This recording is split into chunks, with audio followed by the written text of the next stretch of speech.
Hey guys, welcome to the live. We're going to be talking about some of the PSLF changes, if you will, that everybody's talking about on like Reddit and whatnot. But also the news about the new caps and whatnot on the different student loans for different professions and the impact that has both on current students or students going into school, as well as those that are already in various industries, from being a PT to OT and everything. Those of you that joined us last night, as you guys know, the first one, YouTube was having problems with the video and the audio. And then the second time we tried to do it, the audio was all messed up. So this time we got it all situated. I'm hoping that YouTube doesn't mess it up today. If you're new to the channel, be sure to subscribe. All we do is talk about finances for young professionals, from student loans, investing, home buying, all that fun stuff. My name is Joseph Frankie. I'm the founder of FitBucks. We've helped about 30,000 students and new grads, work with a number of programs throughout the country and grad programs. So we're your spot for everything money related to young professionals. Let's jump into it. PSLF. I have gotten email after email after email about this over the last week to 2 weeks. What's the big news if you guys haven't seen it? So the Trump administration or the Department of Education or whoever, I don't even know who came out with this because it doesn't really matter, basically said that they are going to restrict who can get PSLF. Now, that sounds frightening, right? Headlines sound frightening. I'm going to tell you why it's not in a minute, but let me explain what it is. There's 4 or 5 different things that would disqualify you from PSLF underneath these provisions. What are they, for example? Let's just say that you work for a hospital. Let's just say you're a PT. You work for a hospital that does trans procedures on minors. You would no longer qualify, even though you have nothing to do with the procedure. You're a PT. You would no longer qualify because your hospital does that.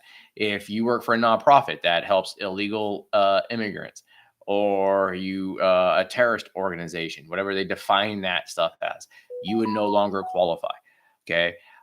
So those are the proposals, and that's what they said they're going to implement. Now, the reason why I said from day one that it's not a big deal is because they're going to get challenged in court. And a matter of fact, as soon as they roll those out, they got challenged in court. I think it was something about like 29 states or something like that. We knew it was going nowhere. I don't anticipate it's going to go anywhere. And the reason being is because PSLF was passed by Congress. It's very explicit who qualifies and who doesn't, and Congress would have to change that. It's just like this whole thing going on with SAVE, with the student loan repayment plan. Congress didn't create it, courts threw it out. Same thing with this. It's the same thing. PSLF, it's what it is.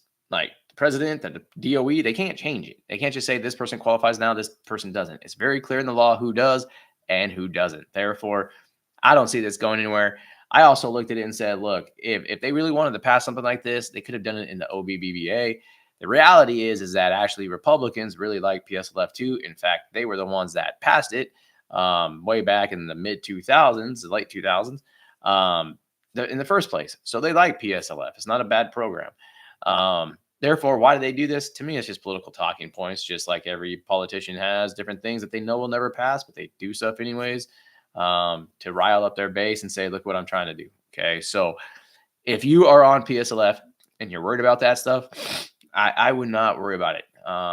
That's the biggest thing. Okay. Now, the next big news that came out last week, because this affects a lot of people, and there's been a lot of chatter in different Facebook groups that I'm part of. A lot of people are really pissed off. Some people are saying it's going to destroy their industry. Will it? Will it not? I'm going to dive into it. What am I talking about? As part of the OBBBA, there's different professions. So like DPT, OTD, SLP, PAs, NP, so on and so forth, that are no longer going to be able to get Grad Plus loans for school. Okay. And there's caps. So if you're a professional program, you can get $50,000 a year if you're a student, up to $200,000 in federal loans. So like if you're an MD or whatnot, or a vet going to vet school, there's only 9 professions that qualify for that now. Now, everybody else, like those getting their DPT, OTD, NP, whatever it might be, you're going to be capped at $20,500 per year for grad school. And you can only take out $100,000 total in federal loans. So like if you had $40,000 taken out for undergrad, the most you can get for grad school is $60,000 in federal loans. So a lot of people are up in arms about this. Like, oh, this is going to be crazy. Like no one's going to go to school. Well, you can still get private loans. Okay. And like your private loans are still going to be there. And again, when I bring that up on the internet, people are like, well, they're more expensive. So people are not going to go. Let's back up a second. Okay. Let's talk about reality here for a second. Okay. First of all, the numbers for grad school are already expected to decline over the coming years. Okay, it has nothing to do with this student loan bill or not. Why do we say that? Well, because for the last couple of years, enrollment in undergrad has gone down, which means enrollment in grad school is going to go down also. So we're going to see a decline anyways. Okay, a big reason for that decline is people are starting to look at the cost and saying this isn't necessarily worth it. Okay, however, I'm going to counter that though. Okay. A lot of people will say, well, people will look at the cost and then not go to school. That is incorrect. A lot of people spend a lot of time and have a deep desire to go and become a PT, to go become an OT, an SLP, an NP, whatever it is. A lot of studying, a lot of effort have gone into those things. Therefore, a lot of times people are so excited just to get into school, they don't even care about the cost as long as they can get money to fund it. Okay. And that's what we've seen. Why do I say that? Like I said, we work with a number of different universities. And I would say that about 80 to 90% of the people that we work with, because we do stuff with students that come into school within a year, like the first month or two, and only about 10% actually reach out to us for help to help project out what the costs and stuff are going to be. All the other ones just don't give a shit, to be honest with you. Like they just don't.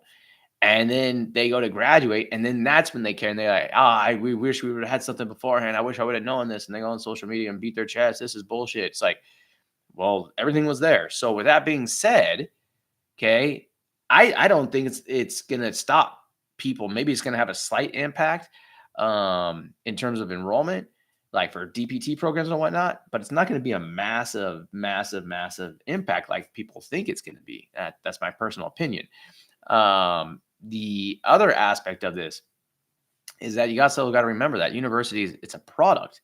So people are buying a product. And in the past, we've had grants and federal loans and all that type of stuff, and that's inflated that price of that product because supply, like the supply of money was there to do it. And so a lot of people I bring that up because a lot of people are like, well, this is going to prevent underprivileged people from going. It's like, well, that was the whole reason why they made the federal loans available to begin with. And that's why they made up all these grants to begin with. And what ended up happening, it pushed the price of going and attending school really, really high because the supply of money was so high.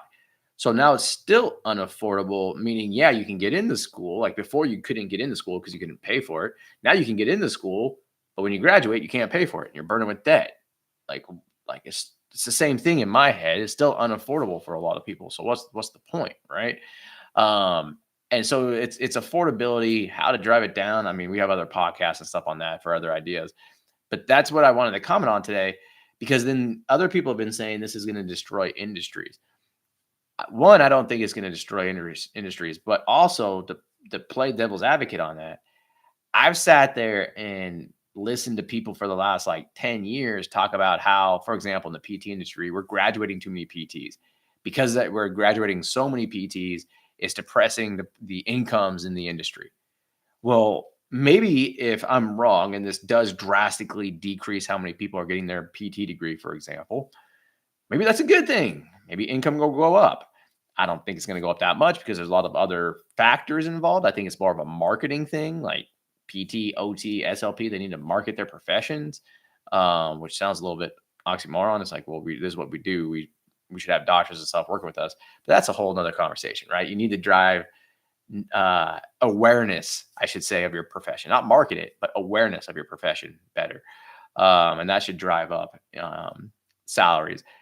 But so people that are sitting there saying, hey, this could destroy the industry, like, well, it could potentially actually increase incomes, would actually entice people to come in now because now incomes are higher. So what's the actual impact going to be?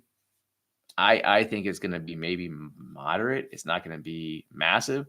The one thing that I do have to say is that if you are going to school starting July 1st, after July 1st of next year, and you're going to grad school, you should be really doing some analytics on what part's going to be federal loans, part's going to be private loans, because it's going to be more expensive once you graduate. And you guys need to be thinking about that now. So that's what I want to jump on and talk about today. Hope everybody's doing well. We'll talk to you guys again soon. See you later.